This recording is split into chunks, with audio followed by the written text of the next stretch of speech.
Bonjour et bienvenue sur cette réflexion sur l'humilité. Je vais prendre un verset dans Proverbe 15:33 qui dit que la crainte de l'Éternel enseigne la sagesse et l'humilité précède la gloire. Et l'humilité précède la gloire. Alors je vais prendre un contre-exemple pour bien vous faire comprendre la chose qui va être assez choquant.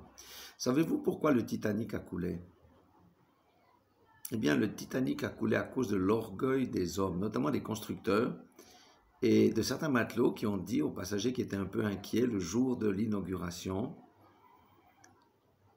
ce bateau est insubmersible. Même Dieu ne pourrait pas couler ce bateau. Et vous savez ce qui s'est passé la suite, bien entendu. Ce bateau a coulé en 40 minutes, entraînant dans la mort 1500 personnes, alors que c'était le bateau le plus sûr que l'homme avait construit, avec 265 mètres de long, des suites de luxe, différents niveaux, absolument incroyables. Le prix de la traversée pour les riches était de 4500 $, alors que le prix moyen d'un salaire mensuel était de 20 $. Donc, à cause de l'orgueil de l'homme, eh bien, ce bateau a coulé. Et le Titanic, c'est comme une parabole, il nous enseigne sur notre propre vie. Le Titanic représente la personne qui regarde à l'œuvre de sa vie et qui est tellement content de son intelligence, de ses moyens qu'il a mis à disposition, parce qu'il a réalisé la chose lui-même par ses propres moyens, sans l'aide de personne ni de Dieu. C'est ça l'orgueil, alors que l'homme n'est rien du tout. Vous savez, dans la Bible, il y a plusieurs exemples.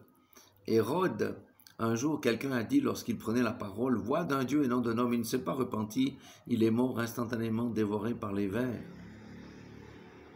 Vous voyez, il y a aussi un autre homme montrer que les choses sont différentes, c'est Nebuchadnezzar qui regardait son royaume et disait à quel point il était fort et que c'est lui qui avait construit.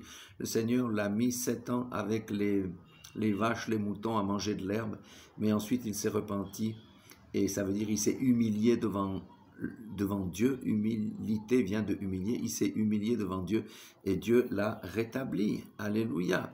Donc regardons nos vies, regardons s'il n'y a pas de l'orgueil dans nos vies vraiment, et marchons en toute humilité et reconnaissons que la main de Dieu est dans tout ce que nous entreprenons et tout ce que nous faisons, et le Seigneur va nous élever en gloire parce que la gloire doit être rendue à lui seul et non aux hommes. Soyez tous bénis dans le nom puissant de Jésus-Christ de Nazareth.